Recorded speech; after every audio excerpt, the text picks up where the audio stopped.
नमस्कार दोस्तों, एक बार फिर से स्वागत है आपका वे फॉर सक्सेस क्लासेस में। तो जैसे ही दोस्तों आप अपना रजिस्ट्रेशन कंप्लीट करेंगे और फाइनल सबमिट करेंगे फ़ोटो वगैरह अपलोड करने के बाद, ठीक है, तो आपको डायरेक्ट आपका रजिस्ट्रेशन नंबर आ जाएगा आपके मैसेज पे और वहाँ आपकी वेबसाइट पे भी खुल जाएगा। उसके बाद आप लोग को आएगा वहाँ लिख कर कि अप्लाई ऑनलाइन, ठीक है, अप्लाई करें। उसके बाद अप्लाई पे जब आएंगे तो आपको एक पेज खुला देगा जहाँ कैंडिडेट एप्लीकेशन फॉर्म आ गया है, ठीक। अगर आपने ऑलरेडी अप्लाई कर दिया है तो अपना स्टेटस जानने के लिए आपको यहाँ आएगा, if you have already applied to know the status click here candidate application form. फिर यहाँ रजिस्ट्रेशन डिटेल्स पे आएगा, ठीक है, रजिस्ट्रेशन डिटेल्स आप भरेंगे। उसके बाद आप कौन से सर्कल से अप्लाई करना चाहते हैं, ठीक है, कौन से सर्कल से अप्लाई करना चाहते हैं। तो अगर जिस भी सर्कल में आप आते हैं, जिस भी सर्कल से आप अप्लाई करना चाहते हैं, वो सर्कल से अप्लाई करते हैं, ये आपके ऊपर डिपेंड करता है, ठीक है। अब आप अपने हिसाब से सर्च कर लीजिएगा कि कहाँ की मेरिट कम जाती है, कैसी मेरिट जाती है। अगर आप कंफर्टेबल हैं कि अपने घर से दूर काम करने में, तो आप अपनी जगह, अपने घर से दूसरी जगह का, दूसरे सर्कल का भर सकते हैं, ठीक है। तो कोई अगर उत्तर प्रदेश सर्कल से मैं एग्जांपल लेता हूँ तो उत्तर प्रदेश सर्कल में आएगा और इस तरीके से यहाँ सर्कल अप्लाइंग फॉर पे सिलेक्ट करेगा, ठीक। उसके बाद सबमिट कर देगा, ठीक है। अब आपके ऊपर एक फ़ोन पे OTP आएगी, वो OTP आपको फिल कर देनी है, ठीक है। तो आइए चलिए हम OTP फिल कर देते हैं। हमने OTP डाल दिया है, ठीक है। उसके बाद अपना कैप्चा डाल देना है। कैप्चा डालने के बाद आपको नेक्स्ट पे क्लिक करना है, ठीक है। आप जैसे नेक्स्ट पे क्लिक करेंगे आपका एप्लीकेशन फॉर्म खुल के आ जाएगा, ठीक है। आपका नाम, आपके पिताजी का नाम, रजिस्ट्रेशन नंबर, आपकी डेट ऑफ बर्थ, ठीक है, आप कौन सी कम्युनिटी से हैं और PWD हैं कि नहीं है या तो वो सब आपका खुल के आ जाएगा, ठीक है। और आप अपना उसके बाद आपको फिल करना होगा आगे की डिटेल्स। फिर अब एड्रेस डिटेल्स आ गई, ठीक है। अब आपको एड्रेस डिटेल्स भरनी है। अगर आप कहीं बाहर रह रहे हैं, ठीक, पढ़ाई कर रहे हैं, तैयारी कर रहे हैं, तो कम्युनिकेशन एड्रेस वहाँ का डाल सकते हैं। वैसे मेरा एक सजेशन रहेगा कि आप जो भी एड्रेस है वो अपने घर का ही डालिए, ठीक। क्योंकि बात ये होती है आप बाहर वहाँ पढ़ रहे हैं, अगर डाक विभाग द्वारा कोई भी चिट्ठी भेजी जाती है आपके मेरिट लिस्ट आने के बाद कि आपका ट्रेनिंग है या किस कोई भी है, तो आपकी कम्युनिकेशन एड्रेस पे जाएगा। आप पता चले वहाँ आप कम्युनिकेशन एड्रेस डाल गए हैं, अब वो पोस्टमैन वहाँ देने आ रहा है, आप ढूंढ ही नहीं पा रहा है आपको, फिर तो दिक्कत हो जाएगी ना। इसलिए आप कम्युनिकेशन एड्रेस और परमानेंट एड्रेस दोनों में ही अपना परमानेंट एड्रेस वाला भरिए जो आपके आधार कार्ड पे एड्रेस है, ठीक है। जो आपके आधार कार्ड पे एड्रेस है वही आपको भरना है, दोनों में, कम्युनिकेशन एड्रेस और परमानेंट एड्रेस में दोनों वही भर देना है, ठीक। उसके बाद क्वालिफिकेशन डिटेल्स पे आते हैं। अब क्वालिफिकेशन डिटेल्स मांग रहा है यहाँ, तो कौन सी सर्कल में आपने पास किया अपना 10th, तो उत्तर प्रदेश सर्कल में जैसे पास किया हमने। और year of passing secondary school, कौन से ईयर में आपने सेकेंडरी स्कूल पास किया है, तो 2017 में पास किया है। अब उसके बाद आपको बोर्ड सेलेक्ट करना है, कौन से बोर्ड से हैं आप।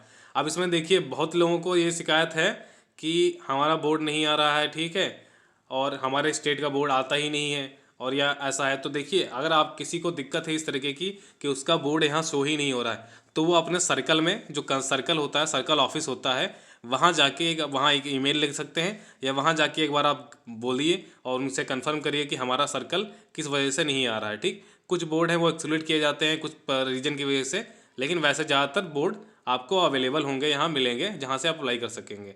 तो जैसे उत्तर प्रदेश है तो उत्तर प्रदेश में board of high school and intermediate education Uttar Pradesh Allahabad. फिर एक CBSE बोर्ड है, ठीक। फिर CBSE बोर्ड विद 6 सब्जेक्ट्स है।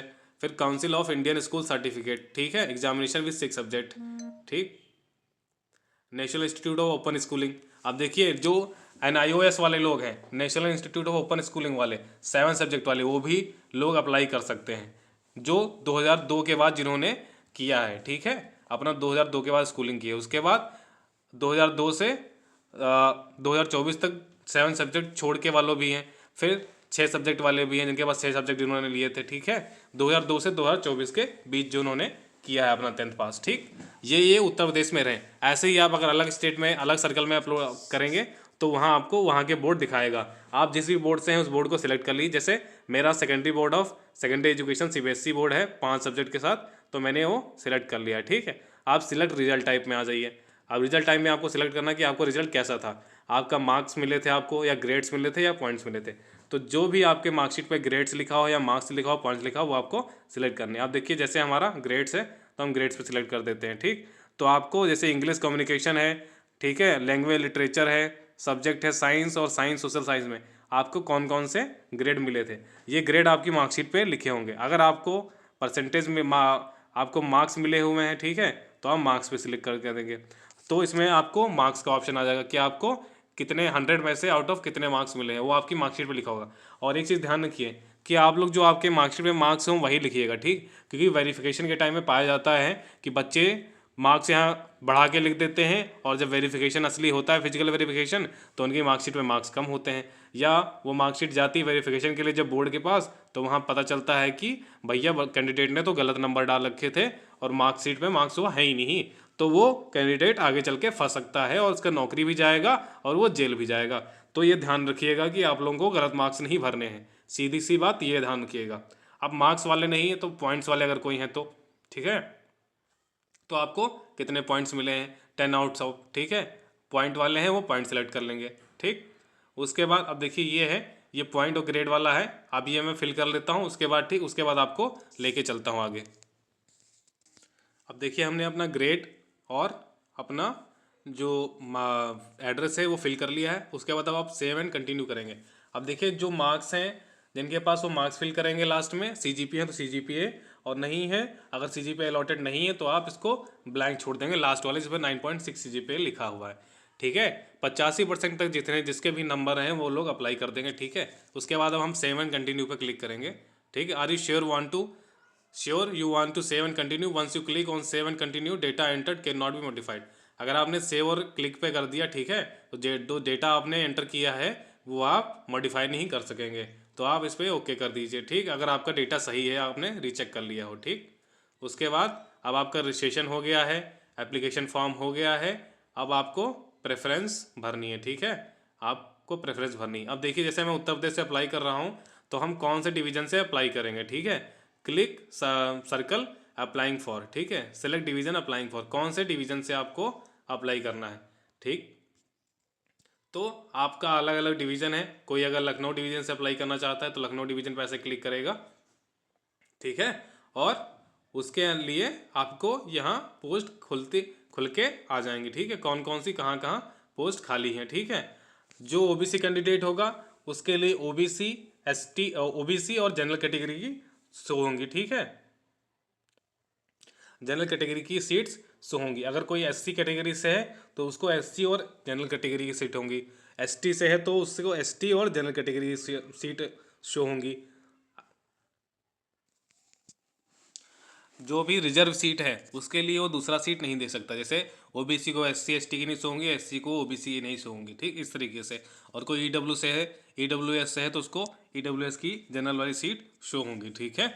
और इसमें आप ऐसे आप देख सकते हैं और अपना प्रेफरेंस देख सकते हैं। आप प्रेफरेंस देने के लिए आपको कैसे सेलेक्ट करना है, अगर किसी को जैसे अमेठी BO है इसमें प्रेफरेंस देनी है तो कैसे सेलेक्ट करेगा, 0-1 ऐसे इस तरीके से करेगा, ठीक, 0-1, और फिर वो देना है आनंद नगर SO, ठीक, तो उसको प्रेफरेंस कैसे देनी है तो करेगा ऐसे 0-2, इस तरीके से आपको प्रेफरेंस देनी है, 0-2 करेगा, ठीक है। भाडवाना BO है, ठीक, भीलमपुर है, फिर ऐसे इसको करेगा 0-3, इस तरीके से प्रेफरेंस देगा, ठीक। ये आपकी प्रेफरेंस का तरीका हो गया। जब आप प्रेफरेंस दे लेंगे, ठीक है, और उसके बाद लास्ट में in case of selected the physical verification of original documents will be carried out at the division where the vacancy is notified, ठीक है। अगर आपका सिलेक्शन होता है, ठीक, तो फिजिकल वेरिफिकेशन आपका कहाँ होगा, will be carried out at the division where the vacancy is notified. पहले क्या होता था कि जो डॉक्यूमेंट वेरिफिकेशन है, ठीक, वो आपका आप अगर अपने ज़िले में रह रहे हैं आपका वहाँ जो डिवीज़न है वहाँ वेरिफिकेशन हो जाता था, लेकिन इस बार चेंज कर दिया गया है। क्या, अगर आपका सिलेक्शन होता है तो फिजिकल वेरिफिकेशन आपका जिस डिवीज़न में आप सिलेक्ट कर रहे हैं, जिस डिवीज़न से आप वैकेंसी फिल कर रहे हैं उसी डिवीज़न में होगा, अब आपके डिवीज़न में नहीं होगा। ये एक चेंज आ चुका है, ठीक है, आप ये चेंज देख लीजिएगा। उसके बाद लास्ट में एक डिक्लेरेशन देना है आपको, ठीक है, और उसके बाद सेव एंड प्रोसीड पे कर देना है, आपका फॉर्म फिल हो जाएगा, ठीक है।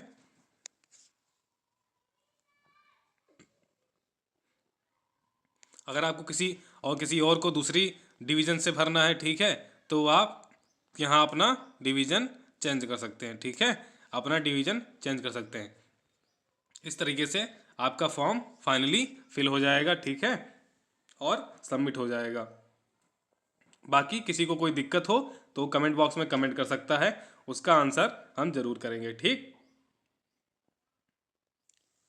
और जो किसी को अगर ये वीडियो चाहिए कि हमारा वर्क एक्सपीरियंस कैसा रहेगा और किस तरीके का वर्क होगा, क्या क्या वर्क होगा, क्या क्या वर्क नहीं करना पड़ता है, कितने घंटे जॉब करनी है, वो अगर चाहिए एक वीडियो सेपरेट तो कमेंट बॉक्स में कमेंट कर दीजिएगा। मैं आपको शेयर करूंगा किस तरीके का काम होता है असलियत में, ठीक है, जो काम होता है वहाँ क्या क्या काम करना पड़ेगा आपको, वो शेयर करूंगा।